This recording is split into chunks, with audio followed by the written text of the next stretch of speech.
Welcome, ladies and gentlemen, to another episode of Dion's Daily Dose. Appreciate everyone coming out to join me here. Today's April 23rd, Thursday, and we're going to talk about a variety of things today. We're going to talk about the blatant media bias that's out there with actual evidence. We're going to talk about family and influences that I've had growing up. We're going to talk about differences even in the same household with husband and wife. My wife and I do things a little differently. It comes to painting, for example. I'm going to use this because it's the most recent example that I can give you. Very ordered, right? I have to tape off everything very, very carefully. Make sure that there's no bleed over or bleed through.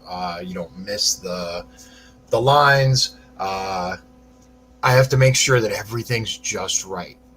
Her, on the other hand, I make sure there's plastic down, right? Her, on the other hand, she just kind of wings it. She grabs the paint, grabs a brush, and just slings it everywhere. Uh, Drips on the floor, down the walls, and she's okay with that. She's really excited because we had a room that is currently not being used. I kind of took over. I took over her little office area right here for my live streams. I moved my computer in here. I got my stuff up on the wall with the signs and the name of the show and my information. I got this big poster up, right? Um, so yeah, she remarked organized chaos. That is a really good term for the way that she does things. Um, so I took over her little area, and so the room that we're not using right now, we kind of talked about it as to whether I would set up in there or whether she would, set up in there. And she decided that she was going to take it over. It was going to be her thing, her space. So she's like, okay, I need to paint it, right?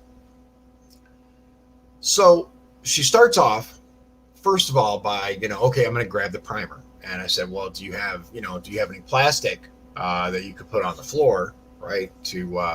We do.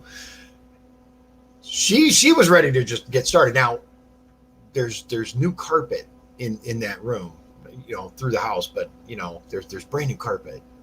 Brand new it's a little extreme, I guess now, but it's still anyway. She just goes to it, and I got to put the primer up on it. She was just going to put it on the floor. Uh, hey, Paul, glad you could join us. So she has much more of a wing it or organized chaos, as she likes to say.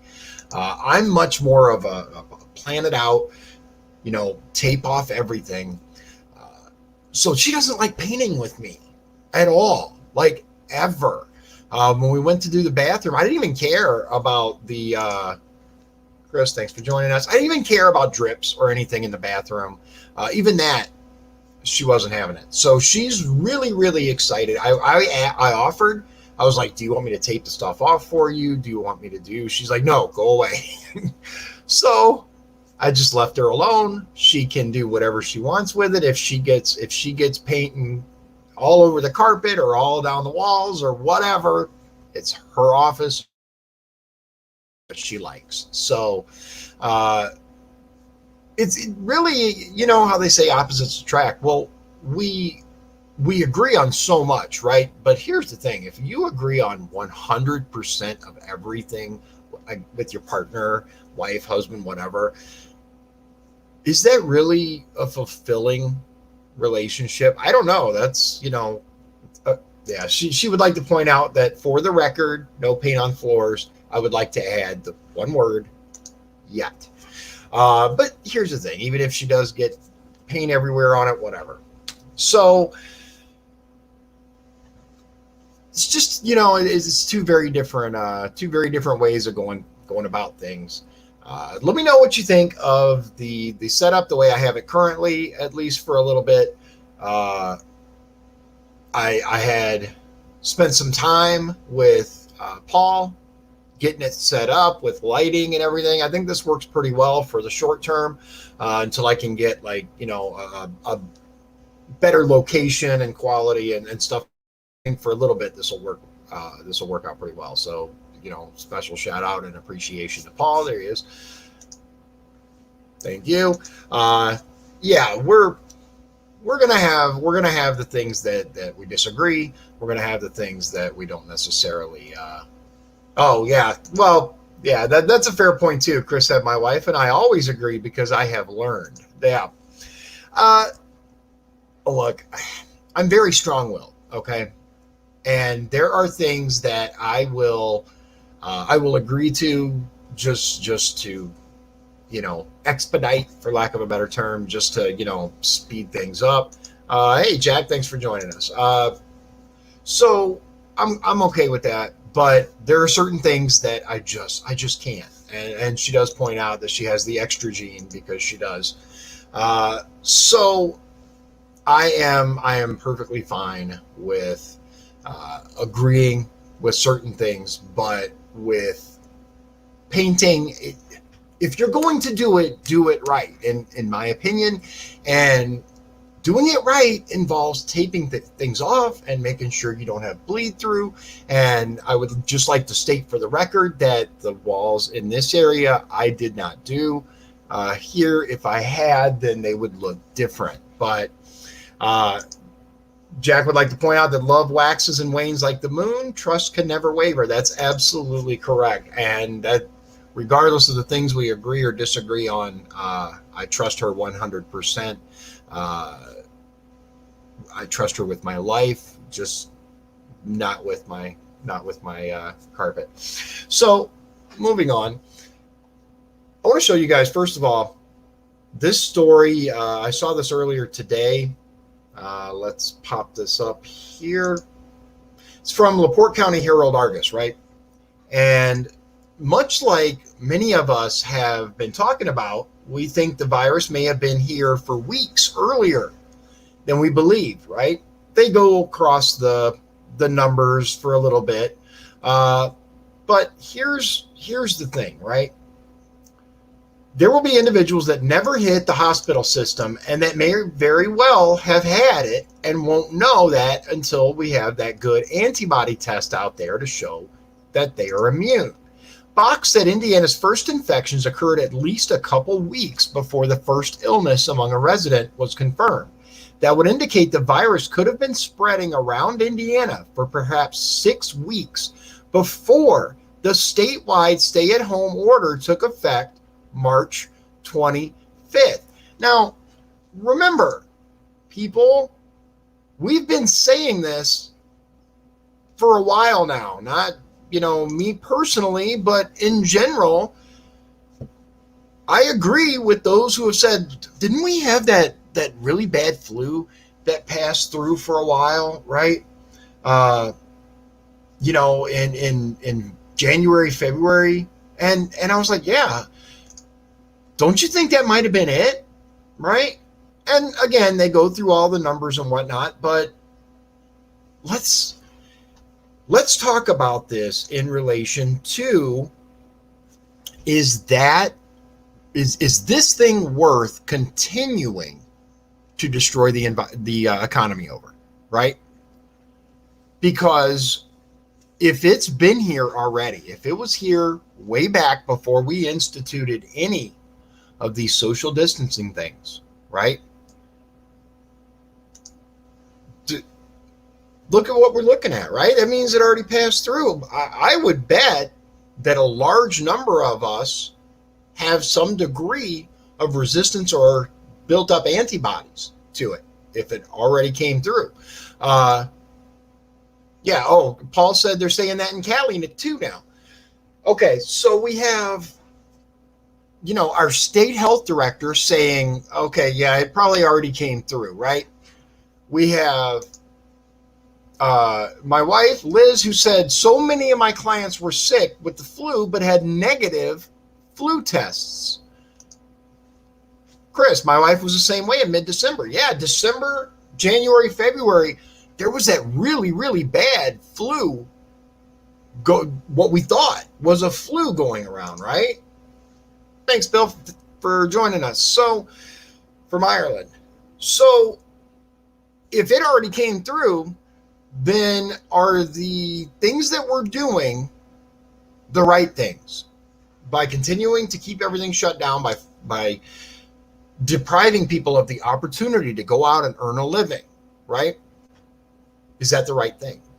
So I don't know if you've seen this, but they want to put a bill through that gives everyone $2,000 a month. Now, it's not just adults, because that would be one thing, right?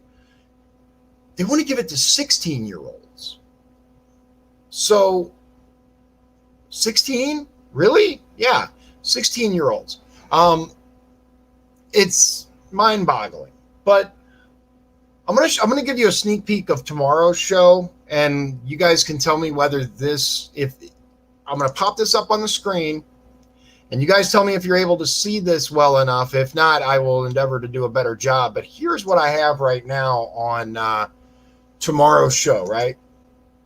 Where I'm going to cover Spygate and this big poster I got behind me. Are you able to see this well enough to follow along, right? When I start covering, see, I can zoom in and show you each of the steps. Now, most of this we know. Is that going to work well enough, or do you guys prefer a little more in picture? Is that gonna work out? Let me know what you think in the comments here. It's gonna be pretty awesome. I took some zoomed in photos, and I uploaded it to my Google Drive, and so I'm able to kind of zoom in on it, and we're gonna cover step by step starting tomorrow's show, right? I don't know if I'll be able to cover everything tomorrow, so if it takes a little longer, we'll return on Sunday. Remember that Saturday night I have a special guest, Delano Scaife, one of the other Republicans running. So far, he is the only Republican candidate who has agreed to come on to my show. Bill asked, just wondering, when are we going to come out of lockdown? You know what? That's a very good question, and I'm glad you asked that, because we have Illinois, right, who's talking about carrying this lockdown thing until the end of April, right? The end of May. We're already almost to the end of April. All the way to the end of May. Now, our mayor here in Michigan City seems to take his lead from Illinois for unknown reason. So he has already extended it into May.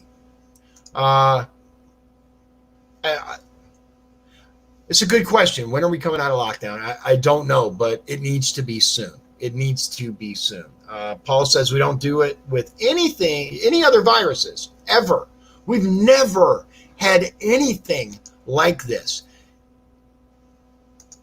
Yeah, Liz said if we gave our 17-year-old $2,000 a month, he'd go blow it. So, yeah, it is. Oh, Bill said they're in lockdown until at least May 5th. Paul said Pritzker already called it today. Yeah, Pritzker said that he was going to extend it until the end of May. Our mayor here in Michigan City has already said that it's going to go until at least, I want to say this, at minimum the 6th, because it was supposed to be over at the end of April. He's saying at least May 6th it's going to continue. All right, so back to this. I have some interesting evidence for you guys about the blatant media hypocrisy and slant that exists. Now, if you guys know all this stuff, then sorry if I'm covering. I'll pop back once in a every couple seconds to make sure you know. But this here, right? This is the news organization's ties to the Obama administration, right? Senior correspondent Claire Shipman from ABC is married to former White House press secretary and this guy, right? CNN President Virginia Mosley married to Hillary Clinton's deputy secretary Tom Nides. CBS President David Rhodes, his brother was a top Obama official. ABC President Ben Sherwood, sibling, right? Obama special advisor Elizabeth Sherwood. There's so much more, right? There's zero evidence, that Sherwood's relationship has had any impact on our coverage. Jeffrey Schneider, ABC News chief spokesman, told the Post. Right. Unfortunately, this graphic is very low quality. I will see if I can get a better version of it, but that's okay because we have other stuff. It shows all the different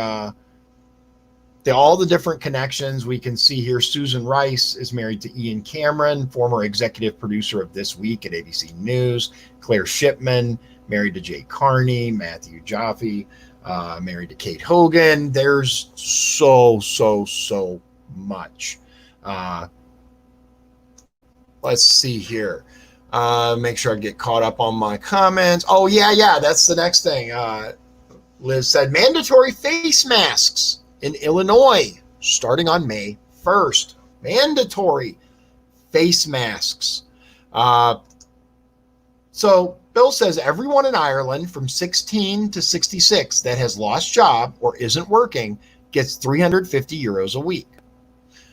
Okay, here's the thing. I am not necessarily opposed, right? I am not necessarily opposed, but that's what the limit is for. Now, I will say I do wish that our unemployment would take into account part-time workers.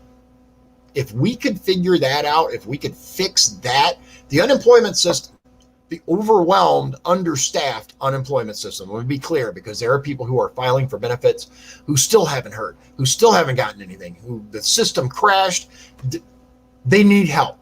They need help. However, I think that the unemployment system is a better way to do it rather than just handing out money. I believe also, Bill says part-time workers in Ireland as well. See, now that I can get behind. If you had a job, right, and you were forced out of your job due to this because of government regulations, not federal, I might add, in our case, but state by state, then the state, that's what the unemployment is for, right? Now, the interesting thing about Indiana is we had at least $1 billion surplus. It went from 3 to 1. I'm not sure of the exact amount, but we had $1 billion. That's the kind of stuff that, that's happening right now that these surpluses are for. So, okay, let me show you the other little piece of the puzzle here. So, The Hill, right? Reports, the name of the article is Americans are tired of liberals skewing the mainstream news. Now, it's an opinion piece. But here is the important part. You can look it up and read it if you like. But here's the interesting part. It's only gotten worse over time, right? 2014, an Indiana University survey found that only 7% of journalists identified as Republicans, while 28% identified as Democrats.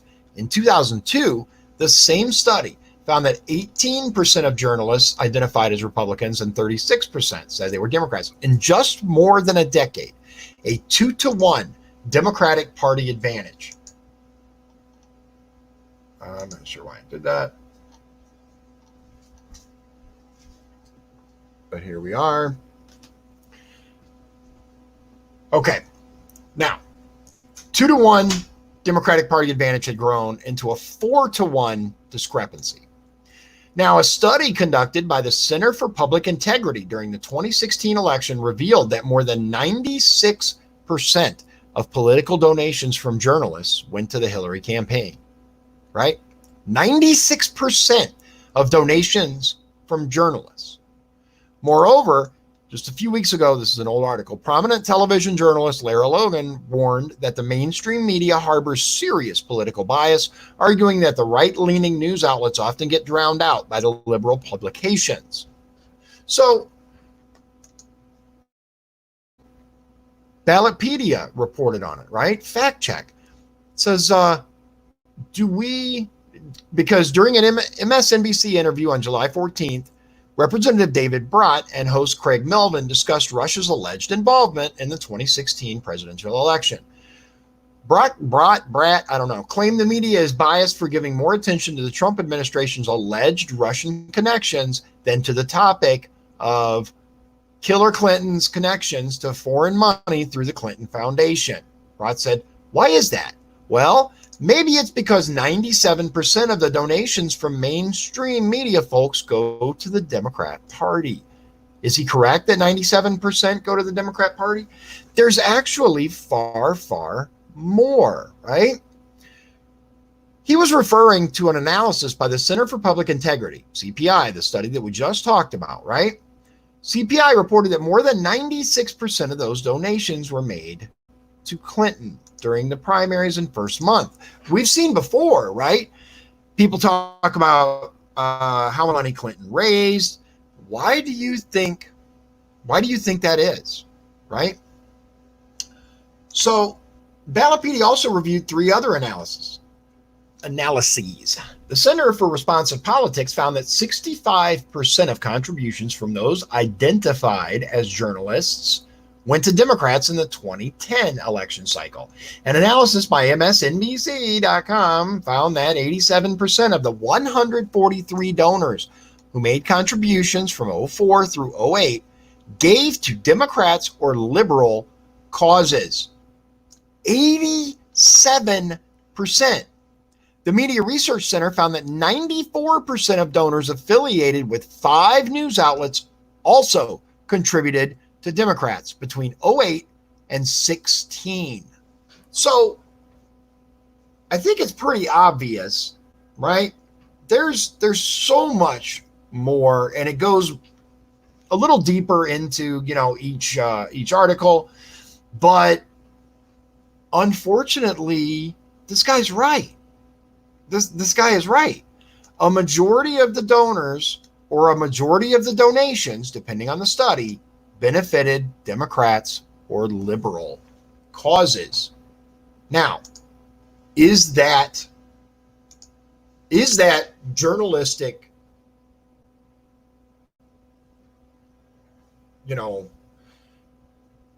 ethics? Is it ethical to only donate to one party? I mean, sure, if it's coming from a personal standpoint, right?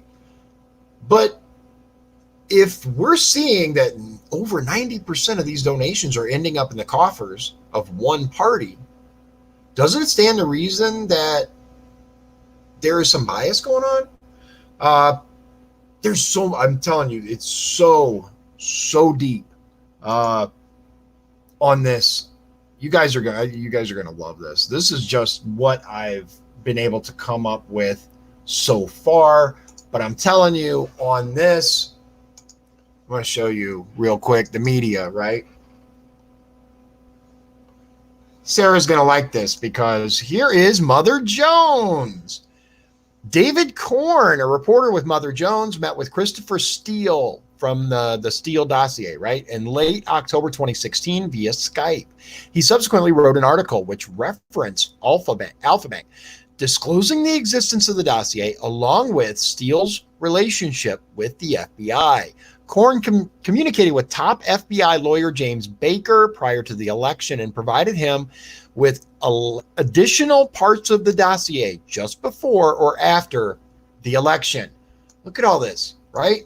CNN, New Yorker, New York Times, WAPO, ABC, BBC, BuzzFeed, Guardian, ABC, Newsweek, MSNBC, Vanity Fair, McClatchy, Yahoo News, Michael Isaacoff. There's so much. Look at all this stuff for tomorrow. It's going to be awesome. So there is so much bias out there that, in my opinion, is incredibly obvious. We see over 90% negative reporting. Over 90% of the stories carried by mainstream media is negative in some way, shape, or form on the president. Now, is it because these people truly believe that the president is this bad person or doing the bad things, or the things that they're reporting on are bad? Or is it because that's what they're being told to do? Because you guys should know this. I haven't had, I actually didn't, I wasn't planning on doing this, but I'm going to show you. I'm sure I can find it. I think now it's, let's see, 5 corporations. Where's it at? Yep, 5 corporations that own the media, right?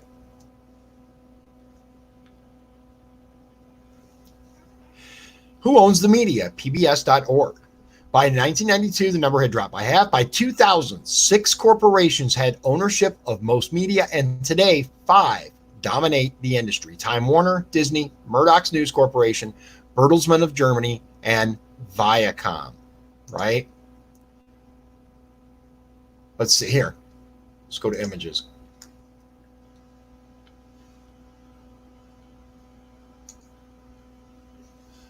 Let's see if I can bring this up. I don't know if it might be kind of hard. I'm telling you, there are tons and tons of graphics out there. Here's a map of corporate ownership here on the right. Look at this. What Kraft owns, what Coca-Cola owns, but this makes it really simple and easy, right? Now it's down to 5, but before, look, GE, News Corp, Disney, Viacom, Time Warner, and CBS over here on the right. See, 6, it's actually 5 media giants now control a staggering 90% of what we read, watch, or listen to.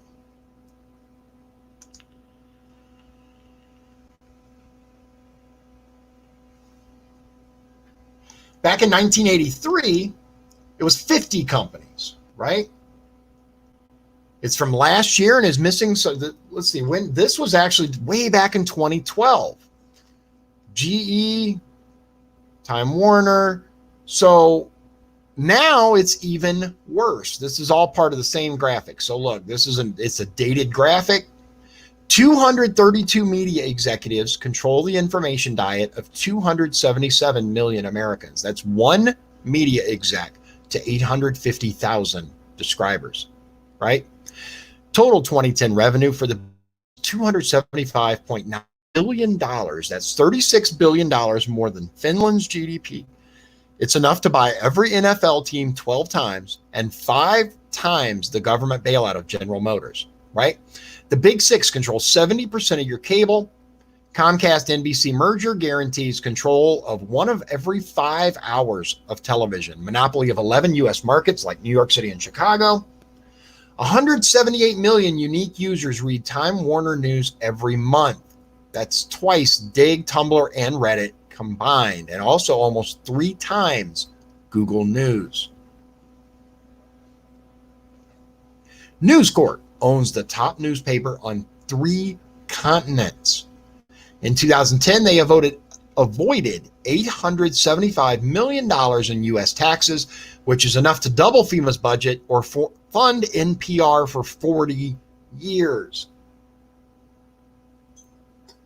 Radio. In 1995, the FCC forbade companies to own over 40 stations, yet Clear Channel owns 1,200 stations.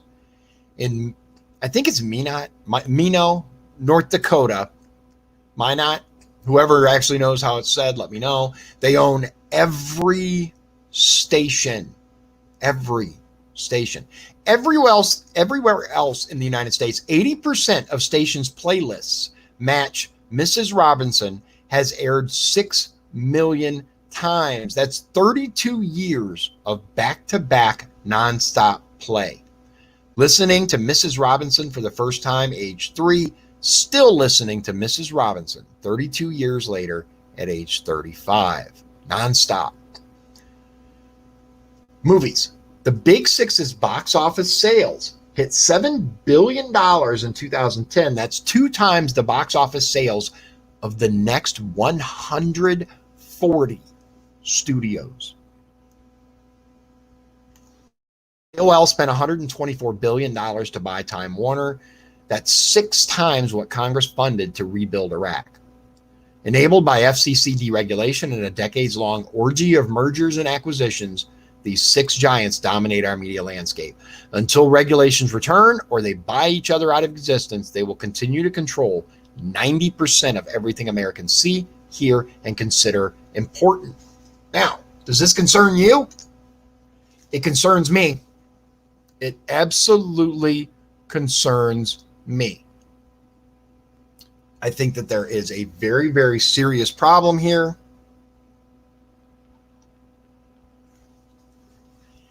And we need to get it taken care of, right? What's the solution, right? What is the answer here? Regulation, deregulation, making sure that these companies can't continue to spew stuff. I don't know. I know that, for one, we need to realize that all these stations say the same thing, right?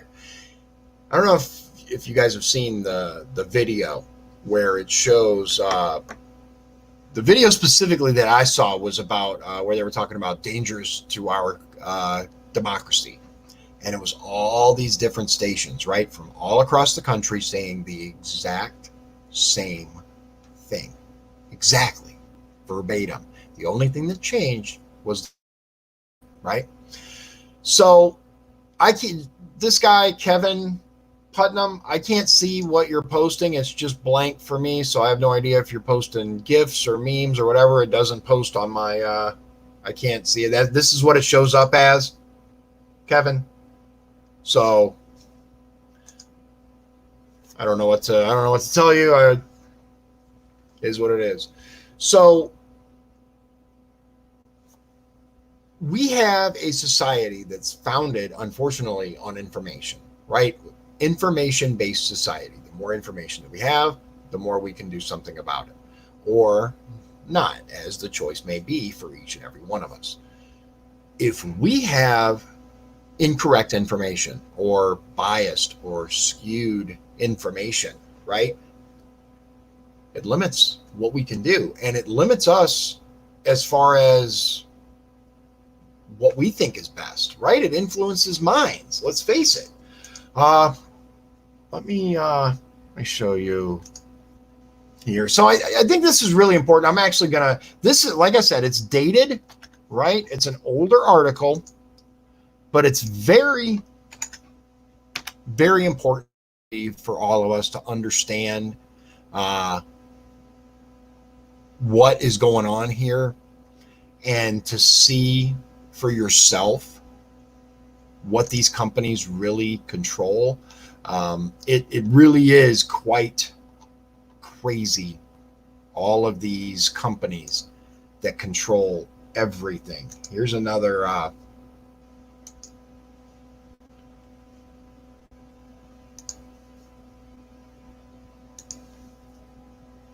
so this is the go away. This is the grocery chart, right? All the different companies that are owned by these corporations, right? Johnson & Johnson, for example. Would you go away? Johnson & Johnson owns all these companies at the bottom. Unilever on the right, Mars upper right, Kellogg's, right? General Mills, PepsiCo, Coca-Cola. You can see here. Now, between the stuff that is being fed to us,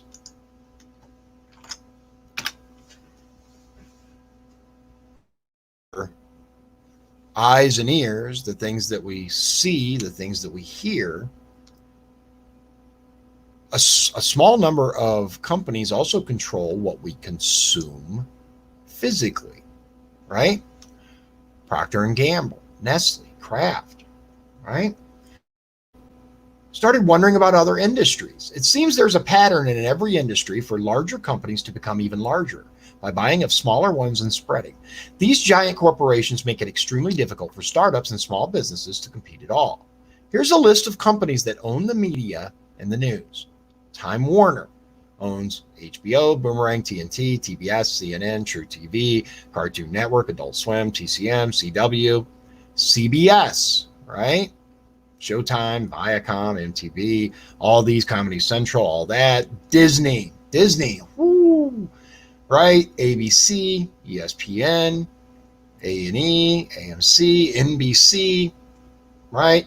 6 companies that control the media: Disney, Time Warner, AMC, Hearst, NBC, Liberty Media, CBS.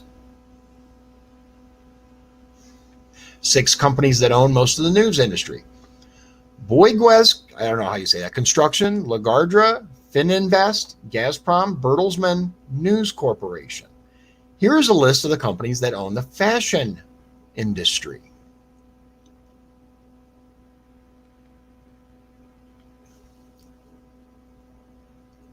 The environment impact solely these 10 food companies have on the health of our planet is disturbing.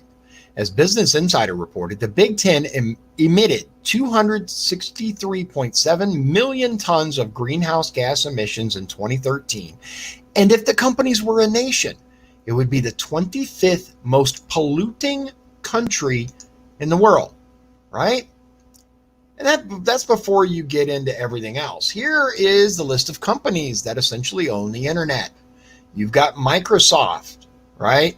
Rumored small share purchase by Microsoft as far as Facebook goes, right? Facebook, Yahoo, Google, right? Now, bear in mind, Yahoo, Alibaba, Overture, Delicious, Flickr, Kelku Index Tools.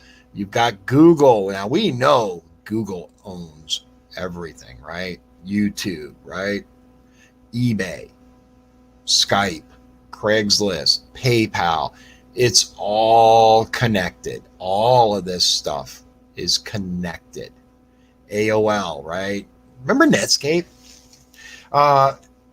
Remember when AOL and Netscape, the browser wars? Did you guys see that? Did you guys see that documentary? Oh, it got really blurry. Can you guys still see it? Okay. I appreciate the information. Which one was blurry? Can you guys see the current one right now? Let me see if did that help?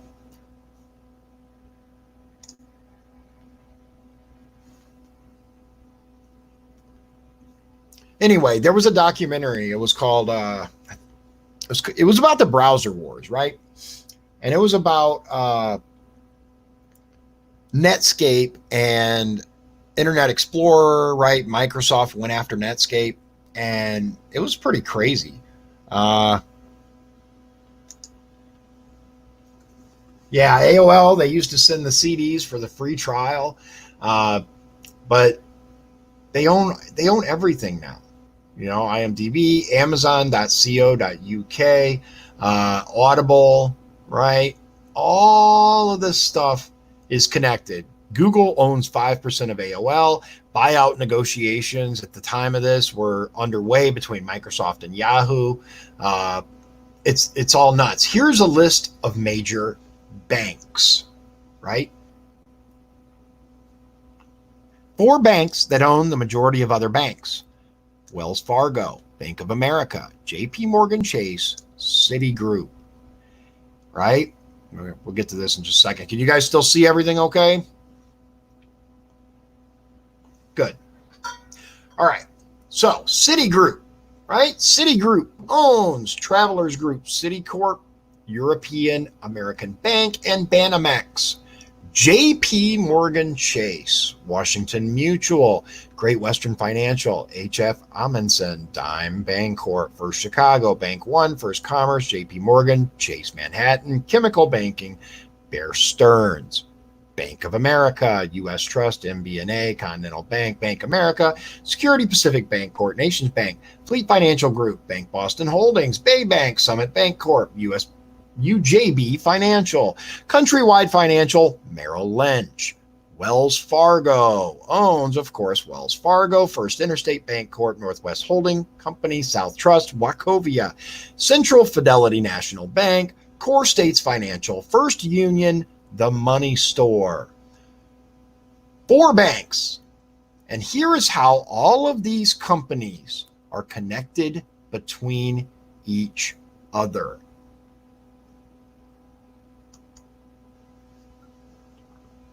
Let's take a look, ladies and gentlemen. Holy cow, right? The image isn't exactly super high quality, unfortunately, but what we can see, because down in the right-hand corner, you have the subsidiary ownership, brand ownership, shares / joint, license, holdings and sector. Oh my goodness. Everything is connected. Everything.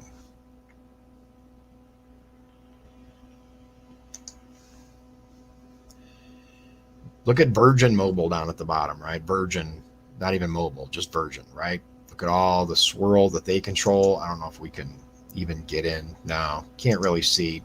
But you are more than welcome to visit here. I'm not sure if I think I posted this, but maybe I didn't. Let's see. Life coach. Yes, I did. Okay. So, oh my is all I can say, right? Oh my. So, look, here's what it comes down to. We are controlled. What we see is controlled. What we hear is controlled. What we eat is controlled.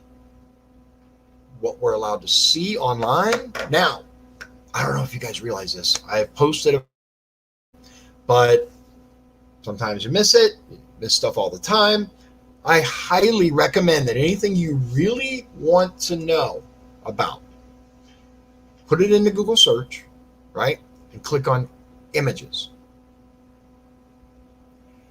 The last I checked, for whatever reason, the images searches are not being suppressed.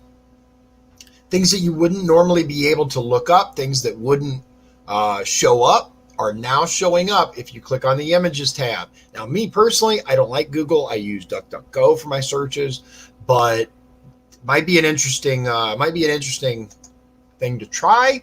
So let's run a test. You guys think your most crazy conspiracy theory, because I don't want it to look biased. Think of the thing that you normally wouldn't be able to search up on Google that it would suppress or give lies to, and give it to me. I'll post it in my Chrome, which the reason I use Chrome, just so you guys know, is this program StreamYard, it prefers Chrome screen sharing and stuff like that, so that's why I use it. I personally dislike Chrome. I use Firefox for my actual StreamYard. I've always liked Firefox, even going way back in the day. For those of you who are not aware, if you didn't see the documentary, Mozilla was actually started by Netscape, the people that did Netscape, and that's what Firefox is, essentially, is the open source version of the original Netscape browser. It's pretty amazing. I didn't know that. I knew a little bit about the whole browser wars and stuff. Obviously, I lived through it, but there was a lot of stuff that was out there that I found really, really interesting. So let me know. Apparently, nobody can think of anything. So in the meantime, I will give you something I can think of. So let's do this. Let's say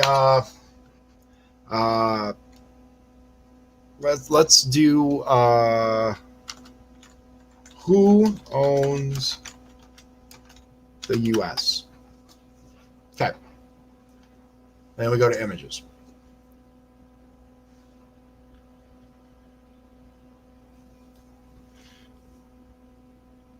Okay, this one's kind of boring. And here's who owns the news, though. Yeah, I can already tell that the quality on that one is worse. But okay, let's try. Ooh, I know. Who are the uh, oh, there we go. That'll work. Who are the 6 families that run America? There it is. Look, 5 families that control the world. Images.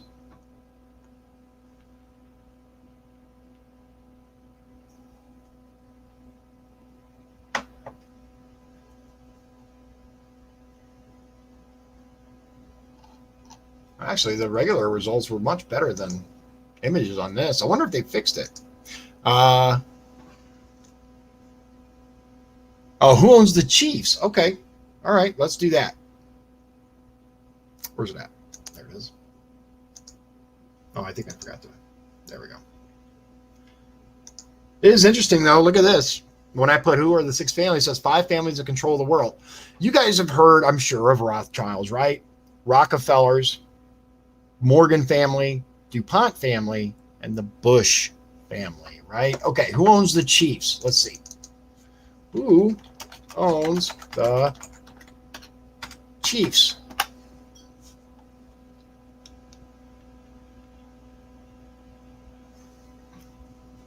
That's Wikipedia. It says Clark Hunt. Images.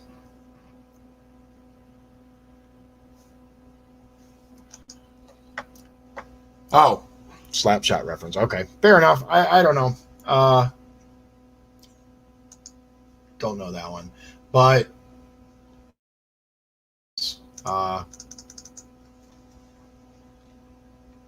13 families that rule the world.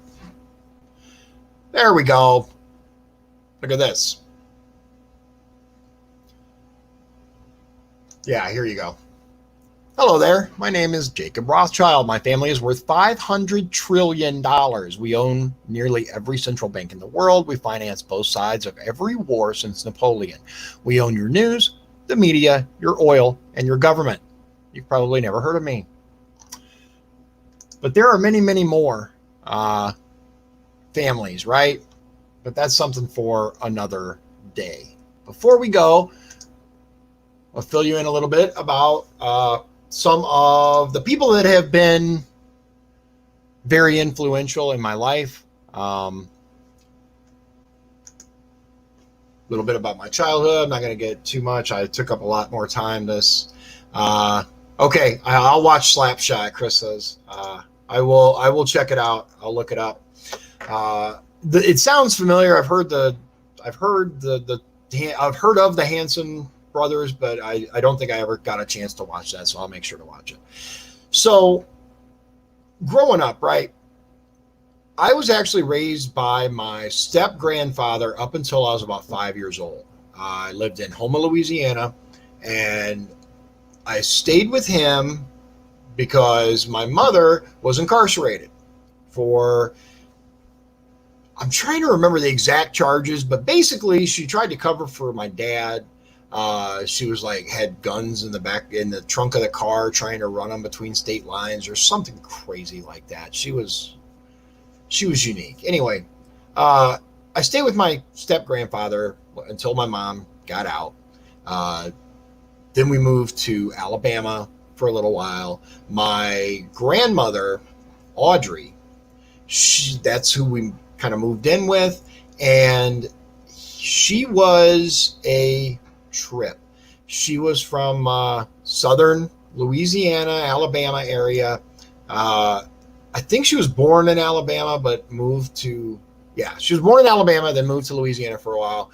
We ended up moving back to Mobile, Alabama, if you guys know where that is. Very, very south end there. Houma is 60 miles southwest of New Orleans. For those of you who don't know where Houma is, I lived there for let's see, when we moved to Alabama, I lived there for until I was about 10, I'd say. Then we moved to the outskirts of Mobile. I think I was like 7 or so when we moved to Alabama, so I was maybe a little younger. My grandfather passed away shortly after we moved to Alabama. We stayed there for a little while. When I was about 10, we moved up here to Michigan City and moved in with Robert and Wilma Chandler. They were, that was my mother's father and stepmother. They had been married for a very long time. Audrey and him had been married for a while. Hi, Mary. Thanks for joining us. So I moved in with them, right? My mom and I moved in with them, and I started attending school up here in Michigan City. I started attending St. Paul. For those of you familiar with St. Paul, it was a really good school. I, though, I had behavior issues. I had actually, here's the thing. I don't know if you guys remember, but in the late 70s, right, early 80s, ADD wasn't a thing. Nobody knew what ADHD, nobody knew what that was.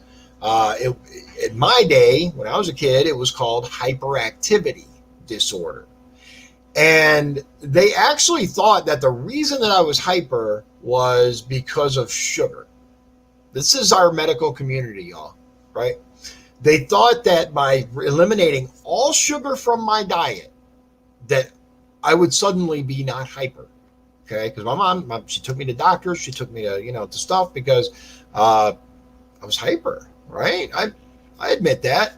So they took away all the sweets, and when I mean all sugar, we even had to get bread that didn't have sugar in it. Have you ever heard of Roman meal bread? That stuff to me is straight nasty. Roman meal wheat bread has no sugar in it whatsoever. It's gross. I will never buy it again. I had to eat it most of my entire childhood because they thought that sugar was the problem. As I grew up, right, they kind of started figuring out, oh well, maybe that wasn't it. Maybe sugar might not be such a problem, but my craving for sugar, because let's face it, anytime you tell a kid they can't have something, right? You tell a little kid, you can't have sugar, you can't have sweets. They want it more, right? So I used to take my lunch money, where St. Paul is. It's right on Franklin Square in Michigan City. And across Franklin from the school, there was this little pastry shop. So I used to take my lunch money and go in before school or after school or whatever and buy donuts because I couldn't have sugar, right? I didn't do it all the time, not every day, but often enough that it didn't really do any good to restrict these things. If you guys remember Roman meal bread, then you'll know what I'm talking about. It not good. But anytime you tell someone they can't have something, right? So we lived in Michigan City for most, basically the rest of my teen years. We came about 10 is when we moved up here, and I went to St. Paul, and then I actually got into a fight in school. Here's what happened, right? We were playing around. I was in the 5th grade, or 4th grade. Yeah, I was in the 4th grade. We were playing around, and it was me versus the 4th grade because I was really, really big as a kid, tall. I was almost 6 feet tall in 4th grade. I got angry one day and ripped a locker door off. I was a big kid. So it was me versus the 4th grade, just playing around, just, being goofy, like, chasing each other and like, they would have competitions to see how many people it took to tackle me when we played football, that kind of thing. Well, during this little event, this guy came and jumped on my back, right, and put his arms like around my neck, right, and tried choking me. Well, I reached back and I grabbed him and I threw him on the ground and I started hitting him and I got expelled. Long story short, so that's when I started going to public school, which I actually enjoyed a lot more. Public school was a lot more. I don't know, normal for me. It was because when I was in Mobile, I went to this school that the very richest kids went to. This was before my grandfather died, because my grandfather, his goal for me, his big dream was for me to go to Yale. So he insisted on top-notch education. He wanted me to have the very best education. He wanted me to he wanted me to be an attorney or a doctor. And so he insisted that I go to the very best private school that Mobile, Alabama had to offer. I went to the very best one in Homa. I went to the very best one in Mobile. And unfortunately, my grandmother did not have the kind of money that my grandfather had. Which, by the way, he was a small business owner. He owned a bar in Houma, Louisiana called Audrey's Lounge. He was very much. He was a combat veteran. He was in the Air Force. He was probably one of the most instrumental figures in my very early life. There's a story that I was told. I was actually in the playroom, right? My mom had told me I couldn't have a sandwich, right, before she went to work. This is after my mom got out. And so my grandfather, I was in there playing, and he heard me call his name. I called him Pawpaw because that's what you do in the South. And he came in there, and he's like, "Yeah, what?" And I said, "My truck is broken. I bet you can fix anything, can't you, Pawpaw?" And he's like, yeah, because he's wanting to get back to his show. I think he was watching Gunsmoke or something like that. And he goes, yeah. So he picks up the truck and he goes to put the wheel. I guess I had pulled the wheel off, right? Remember the old Tonka truck type deals where they had the metal axle and then the big rubber wheels? I guess I had pulled one of the wheels off in order to lure him in there so that I could say, I bet you could fix anything, can't you, Pawpaw? And he's like, yeah, I'm sure I can. And I looked him in his eye and I said, well, then will you fix me a sandwich? So that's the kind of, that's the kind of, I think I was like 3, 4 maybe at the time. That's the kind of little kid that I was.